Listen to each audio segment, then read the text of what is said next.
Yes, it is fucking go time. So let's fucking go. Roll the clip. It's the very curious news from around the globe with the amazing Conrad. Very curious news item number 1. The king has returned. That's right, the king, Zlatan Ibrahimovic, has signed a new one-year deal to return to Manchester United and fulfill his quest of winning the league for every club he's ever played for.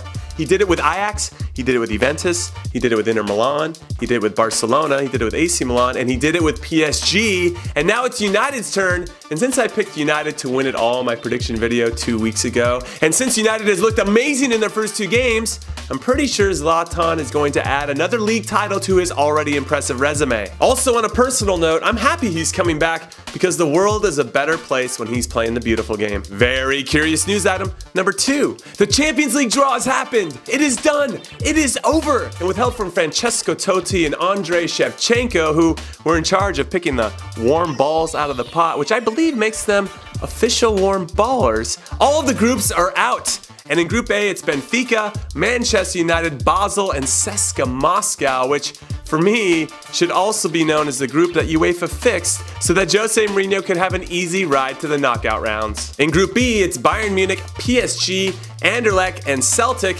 which should also be known as, we'll just see how good of a manager Brendan Rodgers really is because he's going to get smoked by Bayern and PSG. In Group C, it's Chelsea, Atletico Madrid, Roma, and Quara Ballbag, which is also known, or should be known, as the group where Chelsea got screwed because both Manchester clubs and Liverpool have much easier groups. In Group D, it's Juventus, Barcelona, Olympiacos, and Sporting Clube de Portugal, which should also be known as the group where Messi will get 2 more opportunities to finally score a goal against Gigi Buffon. In Group E, it's Spartak Moscow, Sevilla, Liverpool, and Maribor, which should also be known as the group to keep Coutinho happy because he has a better chance of getting out of this group than he does with Barcelona. In Group F, it's Shakhtar Donetsk, Manchester City, Napoli, and Feyenoord, which should also be known as the group that City paid very well for, but didn't want to seem like they paid very well for it. You know, like they told UEFA, make it easy for us, but not that easy. In Group G, it's Monaco, Porto, Besiktas, and RB Leipzig, which should also be known as the group that Besiktas might actually have a chance,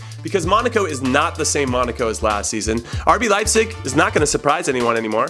I don't know how that would be possible. Everybody knows who they are and what they're about. I think they're going to struggle because of it. And Porto hasn't even won their own league in years. And finally in Group H, it's Real Madrid, Borussia Dortmund, Tottenham, and Apoel, which should also be known as the group of Spurs pulling the Spurs even when they're not playing, because it looks like the Europa League is in their future again. But for more in-depth analysis and maybe an appearance from Numbers Nerd, if we're lucky, keep an eye out for my Champions League group stage preview next week. It's gonna be banging. Very curious news item number 3. Barcelona is finally spending some money on a player. With the sale of Neymar to PSG and with their suing of Neymar to get even more money from him and his family, Barca finally used these additional funds to overpay, not for Coutinho, but for Ousmane Dembele. 150 million euros. Yes, that is real, which is roughly about 50 more million euros than United pay for Paul Pogba, which is looking like a real steal right now. And the even better part, before last season, Dembele was reportedly valued for around 12 million euros. Did he get that much better after 1 year?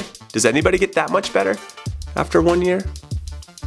I guess. However, leaving the money and desperation aside, because Barcelona had to do something to keep everyone happy, Dembele is an incredibly talented and dynamic player who should only get better playing alongside Messi and Suarez week in and week out. And once those 2 superstars start to slow down, which we could argue they already have a little bit, which is kind of sad to see. I always just want to see Messi in his prime at all times. Dembele can be the guy that they end up passing the torch to keep Barcelona competing with the other best clubs in the world. That said, Barcelona's going to have to make more moves than this though, as they start the long slog of transitioning from Messi to the next generation. I mean, if they got Dembele and Mbappe, now that would be something special. All right, I gotta run, but be on the lookout for big things next week with regard to Warm Ballers merchandise and the Champions League preview, which I mentioned before. And make sure you follow me on Instagram at Jimmy Conrad, because I'm going live every day for about 30 minutes, and I enjoy talking to all of you guys in real time. And then, of course, I'll just see you tomorrow if that's cool with everybody.